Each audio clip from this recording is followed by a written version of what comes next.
Pero yung pintura na yan, kung nakapansin yung pintura ng silalim, tatanggalin muna yan. Kailangan lumabas dyan yung dating natural na concrete nya. Okay, ang ganyan yan. Yung pintura na tatanggalin din yan lahat bago natin waterproofing. Waterproofing muna tayo, then pagkatapos pubuhusan natin. Pagkabuhos naman yan, saka tayo magwa-waterproofing ng buo. Ayan mga boss, at pinapahasa na natin yung wall nya. Yan, napapansin nyo, at kailangan lumabas yung dating concrete nyan bago natin waterproofing. Yan, hanggang dito waterproofing yan, hanggang sa taas. Okay, dahil pag sa waterproofing pinatong natin sa pintura, tutulo at tutulo pa rin yan, dahil bibitaw ang pintura nyan. At ang waterproofing natin may halong simento, kailangan sa simento nakakapit. Ayan, at okay na yung trapal dito mga boss. Yan, halagyan na natin, takpan na lang nila yan, tuloy-tuloy ng trabaho. Tsaka dun sa sulok, nalagyan dyan, meron pa tayong trapal doon. Nugasan natin ng flooring. Yan, yung paglalagyan natin ng fiber mix, lalagyan kasi yan dyan muna, waterproofing muna natin. Ito nabuhusan na, bukas pa pwede na baklasin yung waterproofing. Dalawang drain lang nilagay natin dito, isang dos, isang tres, dahil yung tres obligado hindi kaya niya yung suportahan, gawa ng may mga screen kasi yun. At kahit pa paano may suporta pa tayo ng dos.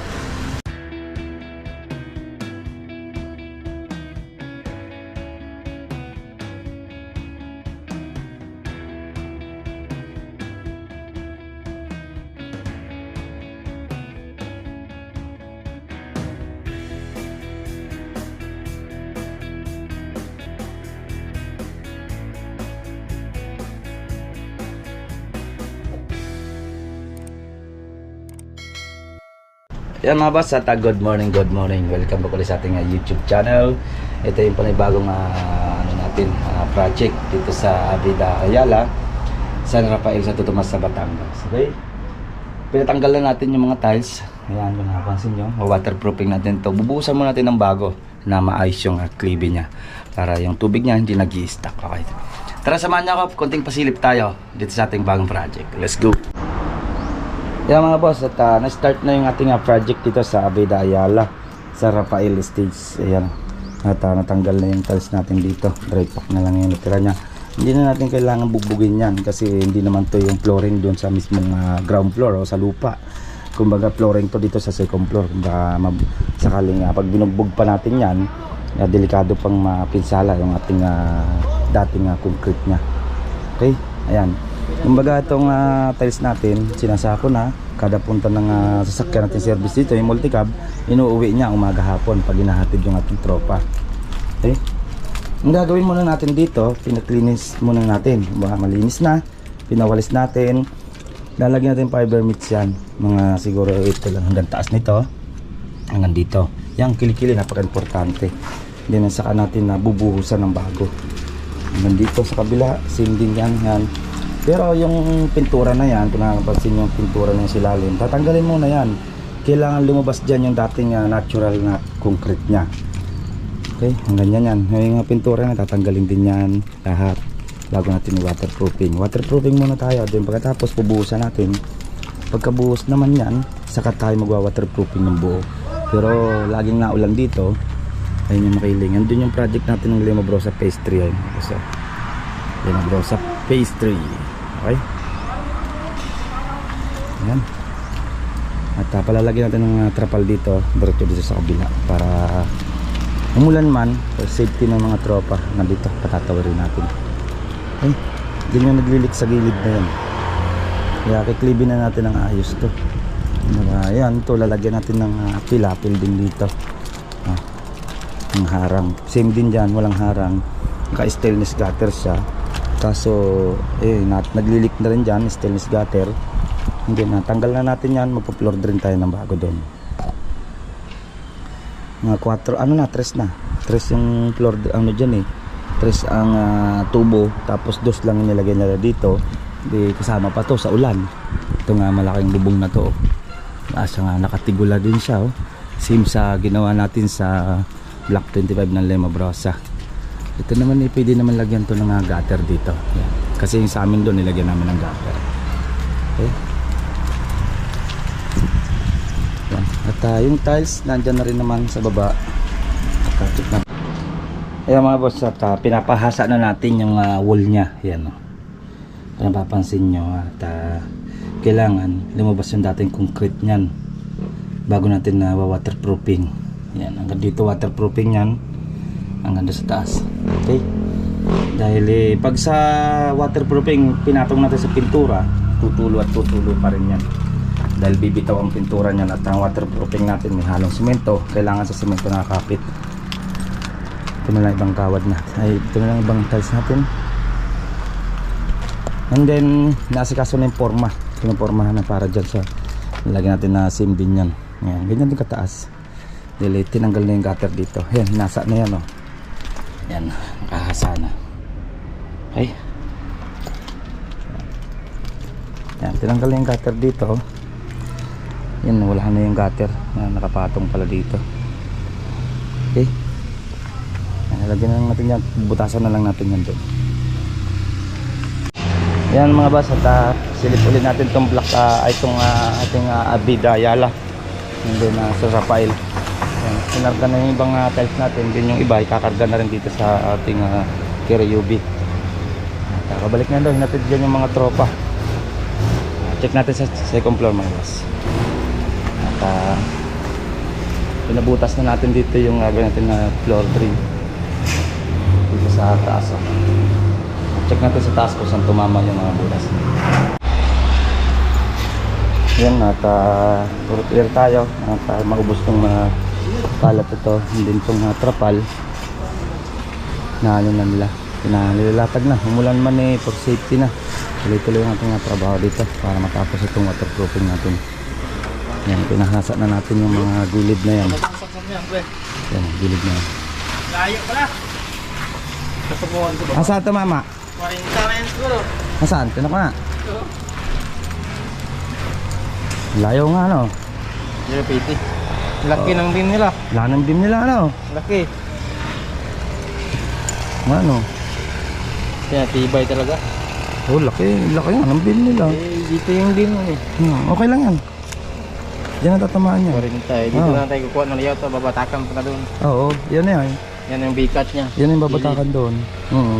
Ang kukuha natin yung eskwala punta doon. Oo. Diyan tayo mag-i-start ng tiles nan. Kahit magbuo tayo dito isa. Oo. Tama na yung sa mga tres. Yan, yung tres mo. Tama na yan dyan. Dito na lang pag ganyan ang butas na. Then itong dos, dito naman ang butas pag ganyan. Tapos dito tayo mag-start doon. Oh, yan na. I-start pag galing doon sa kabila. Yung batak yan. Oo. Dito ka mag-i-start ng tiles na buo. Papunta doon. Yan, papunta doon. Ito putol-putol talaga to eh. Hindi tayo magbubuha ng ano, biga pa lang tinamaan yan. Tapos tayo ng cordon nasa gilid. Oo. Pwede tayo mahirapan. Tama lang. Pero yung bikat niya, tapos sunod dito. Oo. Balik tayo. At kabit muna. Dito lagyan nyo ng kawad pag ganyan, pak. Dito ano. Mamaya Sabi ko tapos hirapan. ng ano. Pag nakabit nyo na. Tapos patong na naman yung isa. Taas na lagyan, baka pizza. Okay, yan. Madami yung nagawa sa atin dito ngayon. Ayan. Kalat ito mga tambak na ito mga. Kaya na yung karga na doon. Ay wala na, kaysa ka na. Hindi, ubos nyo na lang yan. Pagbalik na lang ulit.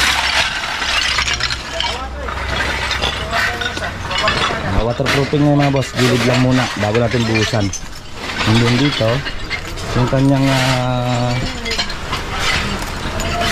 pubusan natin. Yan, kanal. Yung kuryente pinapasok natin sa loob. Okay, buhusan na natin yan. Dati kasi stainless nakalagay dito. Wala na rin. Kailangan talaga ang floor drain niya nandyan. Alam mo muna ang trapal. Ayan at okay na yung trapal dito mga boss. Yan, nalagyan na natin. Takpan na lang nila yan. Tuloy-tuloy ng trabaho. Tsaka din sa sulok, nalagyan dyan. Meron pa tayong trapal doon. Nugasan natin yung flooring. Yan, yung paglalagyan natin ng fiber mix. Lalagyan kasi yan dyan muna. Waterproofing muna natin. Ito nabuhusan na. Bukas ba pwede na baklasin yung waterproofing. Dalawang drain lang nilagay natin dito. Isang dos, isang tres. Dahil yung tres obligado hindi kaya niya yung suportahan. Gawa ng may mga screen kasi yun. At least kahit pa paano may suporta pa tayo ng dos. Hindi natin naisagad doon sa sulok dahil gawa na may biga. Ayun, oh. Biga niya. Okay. Yan. Then pagka waterproofing natin ng bawat sulok niyan, saka natin bubuhusan ng panay bago. Okay. Yan. Okay na. Kahit umulan, tuloy-tuloy na tayo dito. Konti nila yung tatapon na kalat dito.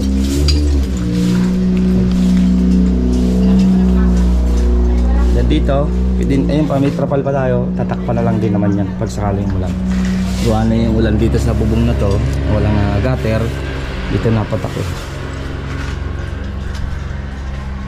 Dito pa na-stuck sa gitna tubig yun yung...